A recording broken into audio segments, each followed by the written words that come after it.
धार्यते इति धर्म, जो धारण किया जाता है वो धर्म। हमें धर्म को की वैज्ञानिकता को परिभाषित करना पड़ेगा। धर्म क्या है? जंगल में बैठ करके 18 घंटे जप करना, भगवा वस्त्र धारण करना या दाढ़ी बढ़ा लेना, ये धर्म नहीं है। ये धर्म की एक साधना है, साधना की पद्धतियां हैं। इनके माध्यम से हम आत्म अन्वेषण की ओर जाते हैं। धार्यते इति धर्म, धर्म का अर्थ है आत्म मूल्यांकन की प्रक्रिया, the process of self evolution, आत्म मूल्यांकन की प्रक्रिया। हाँ, परमात्मा ने हर व्यक्ति को जो है कुछ ना कुछ विलक्षणता दे करके भेजी है। कोई अच्छा गायन कर सकता है, कोई अच्छा वादन कर सकता है, कोई अच्छा लेखन कर सकता है, कोई अच्छा धावन कर सकता है। हम अध्यात्म के माध्यम से, धर्म के माध्यम से, सनातन संस्कृति के जो सांस्कृतिक मूल्य हैं उनको जान करके सबसे पहले हमें आत्म मूल्यांकन की ओर जाना चाहिए, सेल्फ इवोल्यूशन करना चाहिए कि हम वास्तव में सर्वश्रेष्ठ क्या कर सकते हैं। हर व्यक्ति लता मंगेशकर नहीं बन सकती है, बिटिया को हम लता मंगेशकर नहीं बना सकते, हर बेटे को हम जो है सचिन तेंदुलकर नहीं बना सकते, हर व्यक्ति को हम नरेंद्र मोदी नहीं बना सकते। हम सबसे पहले ये देखें कि हम क्या कर सकते हैं, अपना सर्वश्रेष्ठ क्या कर सकते हैं, और जो हम कर सकते हैं उसके ऊपर हमें फोकस करना चाहिए। धर्म जो है वो व्यक्ति को भय मुक्त बनाता है, जो भयों से, संशयों से मुक्त करता है वो धर्म। जो भयभीत करे वो धर्म नहीं हो सकता। इसलिए हमें धर्म के वैज्ञानिक पहलू को समझना है। धर्म की वैज्ञानिकता को समझ करके हमें अपने जो कर्तव्य कर्म है उन कर्तव्य कर्मों को करने के लिए, कुशाग्र बुद्धि के साथ कर्तव्य कर्मों को करने के लिए धर्म की क्या प्रासंगिकता हो सकती है। हमारे वेदों में, शास्त्रों में, ग्रंथों में जो मार्ग बताया गया है उस मार्ग का अनुसरण करने के लिए विद्यार्थी का धर्म क्या है? विद्या अध्ययन करना।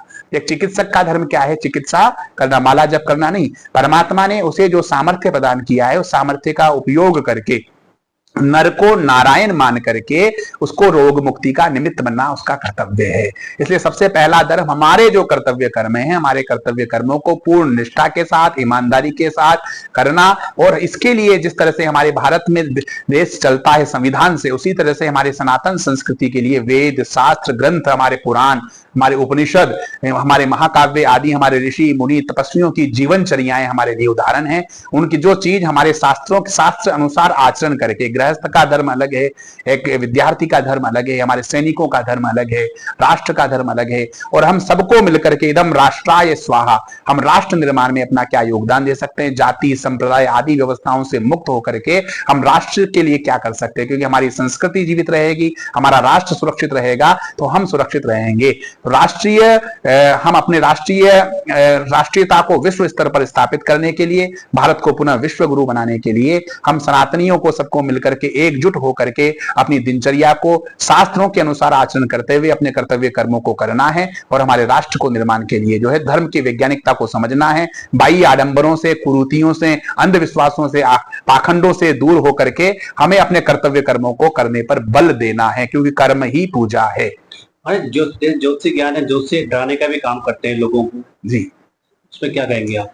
देखिए, ज्योतिष जो है एक पराविज्ञान है। जिस तरह से भी हमने आपने चर्चा के दौरान जो रहस्य खुली, कृपा का विषय, मूकम करोति वाचालम पंगुम लंघयते गिरि यत कृपा तमहम वंदे परमानंद माधवम। हमारी सनातन संस्कृति विज्ञान जिन चीजों को अभी तक सूत्रबद्ध कर पाया है उसने उसको विज्ञान का नाम दिया है। लेकिन जो पराविज्ञान, जिस तरह से हमें कृपा के माध्यम से आप लोगों की कुंडलियां का निर्माण किया, आप लोगों का जन्म समय बताया, आप लोगों की गणना की, आप लोगों के विषय में कुछ रहस्यमय व्यवस्थाओं को बताया, ये सब ईश्वरीय कृपा है। इसको ज्योतिष का नाम दिया गया है, पराविज्ञान का नाम दिया गया। लेकिन ये कहा गया है कि अवश्यमेव भोक्तव्यम शुभा शुभम यत् कर्मम, जो भी शुभ अशुभ हमारे द्वारा